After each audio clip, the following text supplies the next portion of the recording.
নমস্কার। যুক্তি তর্ক সঙ্গে অর্কই আপনাদের স্বাগত। আপনাদের সঙ্গে আমি অর্কপ্রভ সরকার।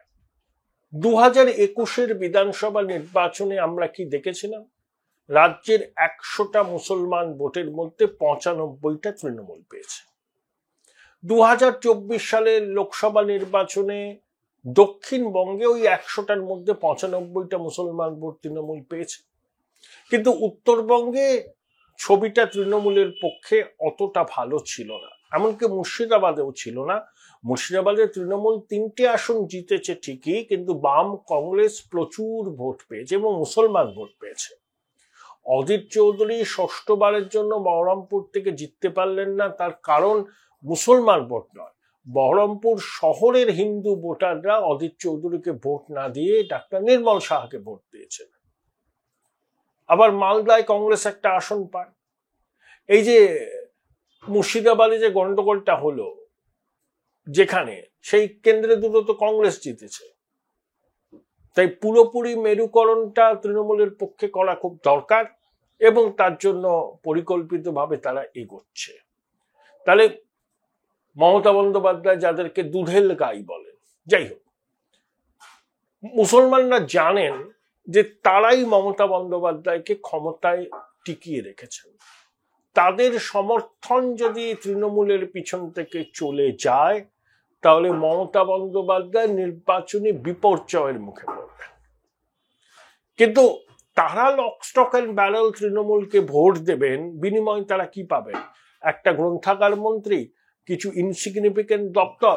ফিরহাদ হাকিম আছেন, ফিরহাদ হাকিম মেয়র আছেন, আরবান ডেভেলপমেন্টের মন্ত্রী আছেন, তার একটা দপ্তর তার থেকে চলে গেছে।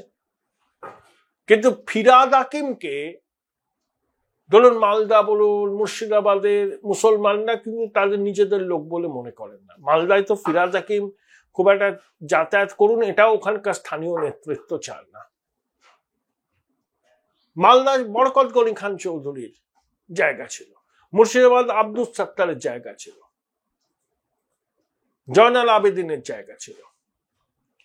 বরকত সাহেবের পর মুসলিম সমাজের অবিংশবাদী নেতা তো আসেনি, বামেদের মধ্যে থেকেও আসেনি।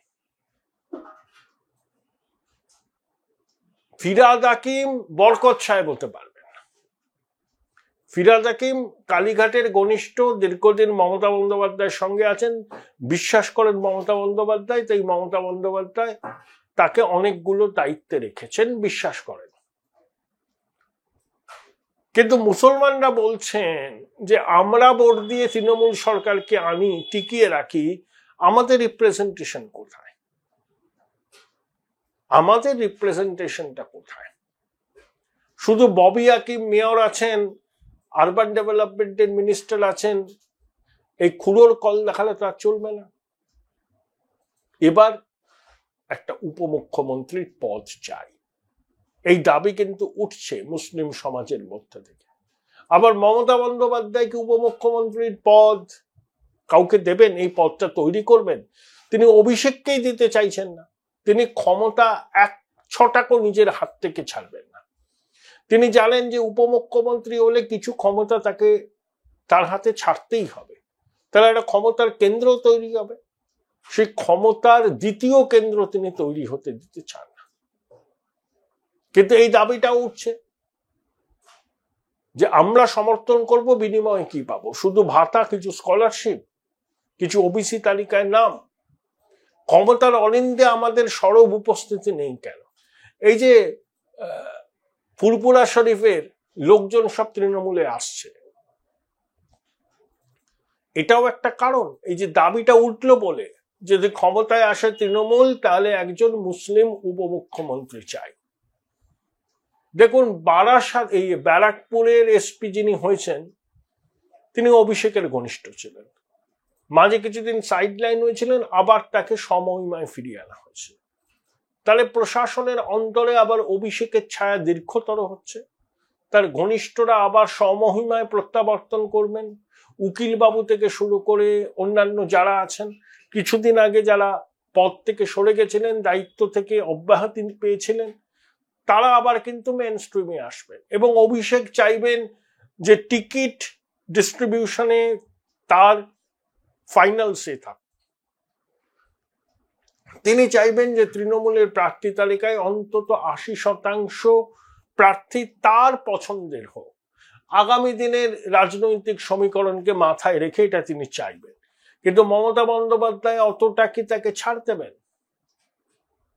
এটা নিয়ে একটা সংঘাত হবে। যেমন সব্যসাচীকে বারাসাত সাংগঠনিক জেলা চেয়ারম্যান করা হলো, অভিষেক তো চাননি। অভিনেতা চিরঞ্জীব আর নির্বাচনে প্রতিদ্বন্দ্বিতা করবে না, তাহলে বারাসাত থেকে হয়তো এই দাঁড়াবে, সব্যসাচী দাঁড়াবে। রাজারহাট নিউ টাউনতে জিম্বোকে সরাবে কি তৃণমূল? জিম্বো আবার অভিষেকের লোক, সব্যসাচী দিদির লোক, তাই সব্যসাচীকে বারাসাতে নিয়ে যাওয়া হয়েছে সাংগঠনিক জেলার চেয়ারম্যান করে। সেই জন্য বারাসাত সাংগঠনিক জেলার পুরোটা ঘোষণা করা হয়নি। যখন এই সাংগঠনিক রদবদল হলো, সব্যসাচীর পদ প্রাপ্তি হলো, এখন বৃত্তটা সম্পূর্ণ হলো। তাহলে এই যখন আবহ, অভিষেক টিকিট ডিস্ট্রিবিউশনে ফাইনাল সে চাইবেন, তিনি অনেককে বাদ দিতে চাইবেন। মমতা বন্দ্যোপাধ্যায় তার পুরনো সঙ্গী সাথীদের বাদ দেওয়ার পক্ষপাতে নয়, তিনি হয়তো আবার জ্যোতিপ্রিয় মল্লিককে টিকিট দেবেন। অভিষেক কি চাইবেন? এটা নিয়ে একটা দ্বন্দ্ব হবে। এবং তৃণমূল যাদের দয়ায় ক্ষমতায় টিকে আছে, সেই মুসলিম জনগোষ্ঠীর মধ্যে থেকেও কিন্তু দাবি উঠছে যে তাদের রিপ্রেজেন্টেশন এবার মন্ত্রিসভায় বেশি হোক যদি ক্ষমতায় আসে, এবং গুরুত্বপূর্ণ মন্ত্রক তারা চায়, এবং উপমুখ্যমন্ত্রী পদের দাবিদার হতে পারে ববি হাকিম। আড়াল থেকে এই যে অভিষেক মমতার দ্বন্দ্ব, সেই দ্বন্দ্বটা সুযোগ নিয়ে ববি হাকিমও এর মধ্যে রয়েছেন, তিনি খেলছেন, তিনি উপমুখ্যমন্ত্রী হতে চান। তিনি নিজেকে মনে করেন যে মুসলিম সমাজের একমাত্র মুখ, তিনি বরকত সাহেবের উত্তরসূরি। মমতা বন্দ্যোপাধ্যায়ের পক্ষে এমন কোনো সিদ্ধান্ত নেওয়া সম্ভব নয় যাতে মুসলিম আবেগ আহত হয়।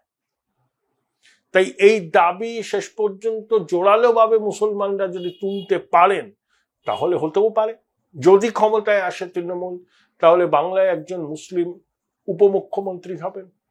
ববি হাকিমের ভাগ্য সুপ্রসন্ন হলে তিনি উপমুখ্যমন্ত্রী হবেন। Join Indian Institute of Hotel Management now. Right choice, right decision.